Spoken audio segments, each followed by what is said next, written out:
there's a fire alarm going off today with the signing of the NDAA, and she was one of the lone voices in network television.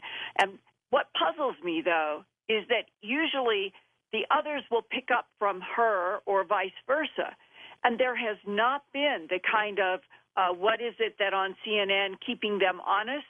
This is one of the biggest stories in the history of the United States, and it is not even being covered on AC3. Well, I believe it's going to change now, Linda. After exposure with people like Gerald on the program and you and all the other guests we've had on tonight, I think generally what happens, and you saw that when we talked about H1N1 and everything else weeks before they pick up on it, they're going to start doing this probably in a few weeks. I would wish they would start talking to these GOP candidates about this law to see how many other than Ron Paul really know and understand the significance of all of this. And the Tea Party has been the one political area in the United States that has said they are against this detention aspect of the NDAA. You have to hand it to the Tea Party folks. They were warning about this before there was any signing. Gerald, here's what we wrote. No peep from the prostitutes. What should have been extra, read all about it, with headlines blaring, President granted dictatorial powers, Bill of Rights repealed, barely made it into the media. Yep. The New York Times relegated the story to page A31 under the "Who gives a damn" headline. $662 billion military bill is approved by Congress.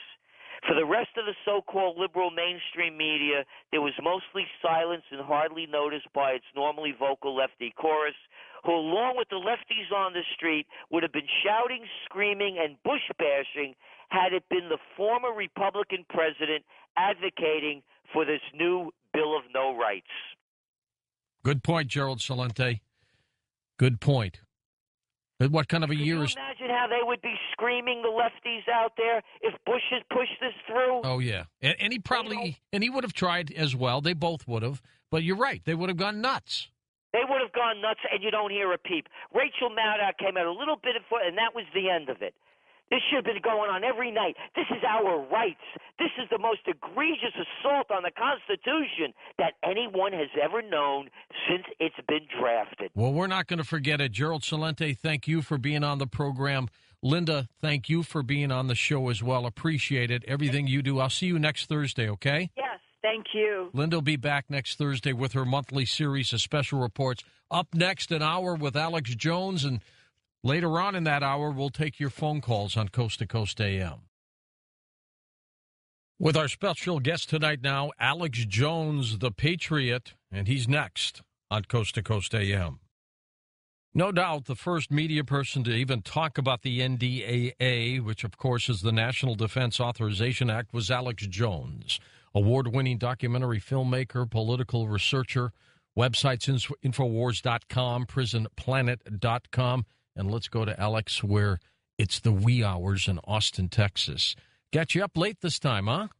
Hey, I always enjoy getting to listen to the broadcast, especially when you're doing a long special report with all these amazing guests here, George. And I've got quite the breakdown for you, really a full-spectrum analysis of why the police-state control grid is starting to come out in the open right now. And it's coming out very, very fast. It's almost as if they're building their infrastructure, this act being one of them, because they know something's happening. Well, that's it. I mean, I was pretty much a mainline libertarian activist 15 years ago or so, and I got a few tips, mainly from emergency managers in Texas and San Antonio and major cities like that, actually from police chiefs in places like Kingsville, Texas, San Antonio, Texas, who were former military. And they said, look, we've been approached about a secret program under presidential decision directives for martial law and gun confiscation. And I went to these towns and interviewed the people involved and basically broke the information. And back then people were like, that's crazy, that'll never happen. But it was because people in the military and people in policing knew that this was traitorous and treacherous and was really a soft, slow-motion coup by the bureaucracy. Because they were aware of it, we got a huge jump on it. So for all these years, we've warned people that this is coming. Now folks are actually listening, but this is a big wake-up call. And they've been training the military for a long time to arrest citizens and take people to facilities. And now they have the Emergency Centers Establishment Act, which basically admits all of this. And the bill, even though they didn't pass it last year, the Emergency Centers Establishment Act, basically broke down and funded what has already been funded covertly and is in place. So you're right, George. This is part of a larger program. You know, the TSA is now operating in all 50 states at the highway checkpoints. Yeah, not just airports anymore, Alex. That's right. Bus terminals, train stations. They're now rolling out mobile naked body scanners. So this is really the seizure by the federal government and the special interests that have hijacked it of our entire infrastructure. And again, I just saw in New York they're putting naked body scanners that are on power poles, on light poles, passively scanning everyone. This is part of a larger program. But if you look at the NDAA, it does a lot of things. It abolishes posse comitatus and allows the military to engage in any actions they wish inside the United States. Total Ninth Amendment, total 10th Amendment states' rights violation. The military, of course, is trained to kill people and break things and fight a foreign enemy. You know that as a veteran. That's why in Rome 2,000-plus years ago, it was illegal to have the military inside Rome or inside the borders of Italy past the river Rubicon. That's why in every third world country, it's always corrupt individuals that use the military to take over. That's what Hitler did. We, of course, had posse comitatus, the 1878 law, because right after the Civil War, they had used the military domestically, and Congress put another law in place saying, hey, you can't do this. So it gets rid of posse comitatus. It's a declaration of war worldwide outside of any type of congressional authorization where the president can launch killings, including of U.S. citizens, anywhere in the world, including in the U.S. In fact, Senator Graham and others that authored the bill have now been questioned about it. Hey, you're saying you can secretly arrest U.S. citizens and have them disappear into a black hole, the black bag over their head? For a long, long time. I'm sure he did. Did he even know what he put in this bill? He did. When he was asked about it, he said, look, we kill U.S. citizens outside of court. Look at Anwar al-Awlaki. And candidate Santorum, former senator, has also last week given a speech. And Graham went further. He said, I want Americans to be scared. And when they ask for their lawyer, you scream at them and say, no, you don't get a lawyer.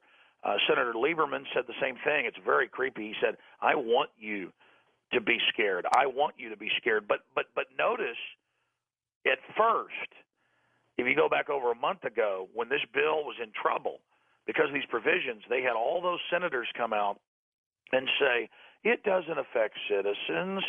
Oh, we promise, because they wanted to just get these unconstitutional powers. Right, and just get it done. Yes, they didn't want to form a political debate or opposition. Then Obama said, don't worry, I'll just veto it, President Obama. Then he signed it December 31st, 2011, when nobody was paying attention. You know, the question is, why did they do that?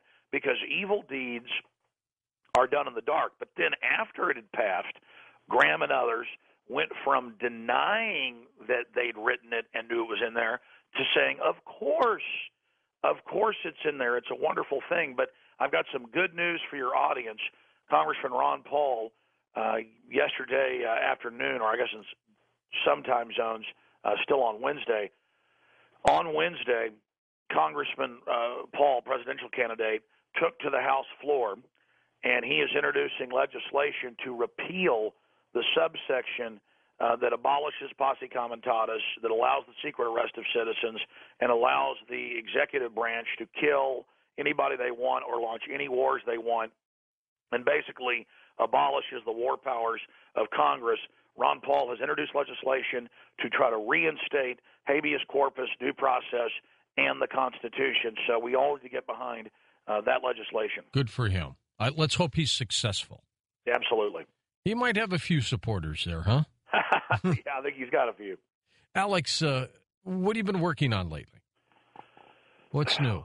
Well, I've just been really focusing on, I'm sure you saw that article last week. In fact, I saw it on coasttocoastam.com, so I know you covered it.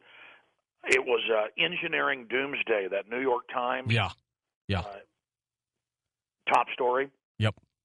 And that reported something that you've been talking about forever and that I've been talking about forever, and that's that under federal programs that they claim are for bioweapons protection and defense, that the Department of Defense, DARPA, and others, and the Centers for Disease Control have set up 36 major level 4 bioweapons labs. That's stuff that's weaponized smallpox, weaponized Ebola. For your listeners that may not know, of course, your listeners probably do know, weaponized mousepox. These are pathogens that kill over 90% of the individuals that come in contact with it. Super weaponized. Now, they have now expanded out to over 200 other facilities where they've got level 4 pathogens that they shouldn't even be making under international law and treaty, but they claim it's for defense to get around that. In level 2 facilities like the University of Texas in Galveston that was hit by a hurricane, it has level 4 pathogens that are just behind glass doors with a swipe card. You're supposed to have level 4. You're supposed to have 3 rows of barbed wire, minefields, 3 stories underground, and machine gun nest. And in automatic systems, that we've all seen in Hollywood movies where the deadly virus gets out, where you literally hit a button and the facility explodes in a huge fireball. But no, they just have them with college students and graduate students just wandering around, doing whatever they want, stuff that will kill. And I want your listeners to hear this. 9 out of 10 people on your block, if there's 10 of you in your family, 9 of you conservatively will be dead. And meanwhile, the federal government tells us that we've got to give up all our rights because terrorists might kill us, when you've got a better chance of dying from a champagne cork accident or being stung by a honeybee or any of this. And those are literal statistics. They're unbelievable, but it's true. You've got a better chance of dying running into a deer on the highway. You've got a better chance of being bitten by a rattlesnake and dying. But our whole way of life, our whole Bill of Rights, our whole Constitution has to be overthrown because terrorists might try to kill us. No, this is an excuse for a total and complete power grab. And the scientific dictators, the eugenicists, the population reductionist, the people running our society, playing God with our world, they are producing at a feverish rate what the Baltimore Sun called thousands of gallons of liquid death. Every airborne, zoological, and human-to-human super plague you could ever imagine. Some of these mousepox variants that can be tailored for humans kill 99% of those. Ebola, airborne, weaponized, 94%. You're talking about the most horrible deaths that one could imagine. There are a few deaths worse, and this stuff is everywhere and run by an elite who openly talk about how the time will soon come to release the airborne bioweapons. And, of course, anybody can just search that and find all the countless quotes by world leaders and top professors and scientists about how great this is going to be, and the mass culling and all the TV shows and movies about the world after people and how beautiful it's going to be and how bad we are and how the earth is about to be purged and cleansed and all of this.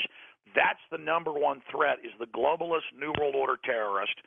And as soon as they have their police state global grid in place, as soon as they've ratcheted down and put this electronic straitjacket in place and put their electronic Berlin Wall of SOPA and all these other internet kill switches in place, as soon as they think they've got the public locked down and ready, the globalists in their own documents intend to begin releasing these plagues.